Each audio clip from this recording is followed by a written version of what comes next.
The main cause of divorce is marriage. Marriage is the main cause of divorce.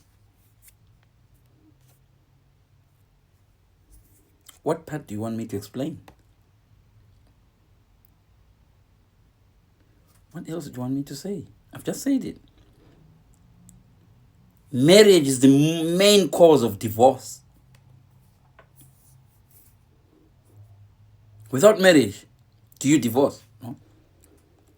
So divorce is actually caused by marriage.